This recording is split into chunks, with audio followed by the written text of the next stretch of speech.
যুদ্ধ কেন সৃষ্টি হয়? যুদ্ধ সাধারণত রাজনৈতিক, অর্থনৈতিক, সামাজিক বা ধর্মীয় কারণে সংঘটিত হয়। স্থান, কাল, পাত্র ভেদে আরও সংশ্লিষ্ট কারণ থাকতেই পারে। আমরা যুদ্ধ সাধারণত কেন হয় প্রাথমিক কারণগুলো এই ভিডিওতে খোঁজার চেষ্টা করব। সাধারণত প্রথমত যে ব্যাপারটি আসে, ভূখণ্ড ও সীমান্ত বিরোধ। দুইটি দেশের মধ্যে সীমান্ত বিরোধ নিয়ে মতবিরোধ থাকলে যুদ্ধের সৃষ্টি হতে পারে। এক দেশ অন্য দেশের ভূখণ্ড দখল করতে চাইলে যুদ্ধ বাঁধতে পারে, যেমন সাম্প্রতিক সময়ে চলা রাশিয়া ইউক্রেনের যুদ্ধ। দ্বিতীয় যে ব্যাপারটি আসে, প্রাকৃতিক সম্পদের দখল। তেল, গ্যাস, খনিজ, পানি ইত্যাদি প্রাকৃতিক সম্পদের জন্য দেশগুলোর মধ্যে সংঘাত হয়ে থাকে। উদাহরণ হিসেবে আমরা দেখাতে পারি, মধ্যপ্রাচ্যে তেলের জন্য বিভিন্ন যুদ্ধ হয়েছে ইতিমধ্যে। জাতীয়তাবাদ ও বিচ্ছিন্নতাবাদ। একটি জাতি যদি স্বাধীনতার দাবি করে তখন মূল রাষ্ট্রের সঙ্গে যুদ্ধ বাঁধতে পারে, যেমনটি হয়েছে 1971 সালে বাংলাদেশের মুক্তিযুদ্ধ।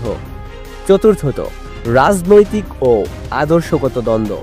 গণতন্ত্র বনাম স্বৈরতন্ত্র, সমাজতন্ত্র বনাম পুঁজিবাদ ইত্যাদি আদর্শগত দ্বন্দ্ব যুদ্ধ সৃষ্টি করতে পারে। উদাহরণ হিসাবে দেখানো যায় স্নায়ু যুদ্ধের সময় যুক্তরাষ্ট্র ও সোভিয়েত ইউনিয়নের প্রতিযোগিতা। পঞ্চমত যে ব্যাপারটি আসে, ধর্মীয় ও জাতিগত সংঘাত। ধর্মীয় গোষ্ঠীগুলোর মধ্যে মতবিরোধ থাকলে যুদ্ধ হতে পারে। জাতিগত বিদ্বেষ থেকেও সংঘাতের সৃষ্টি হয়, যেমন রুয়ান্ডার গৃহযুদ্ধ। এরপরে যে ব্যাপারটি আসে, অর্থনৈতিক স্বার্থ ও বাণিজ্যিক প্রতিযোগিতা। শক্তিশালী দেশগুলো নিজেদের অর্থনৈতিক স্বার্থ রক্ষার জন্য অন্য দেশের সাথে যুদ্ধ বানাতে পারে। উপনিবেশ স্থাপনের জন্য অতীতে বহু এরকম যুদ্ধ হয়েছে। এরপরে যে ব্যাপারটি আসে, সামরিক শক্তি প্রদর্শন ও আধিপত্য বিস্তার।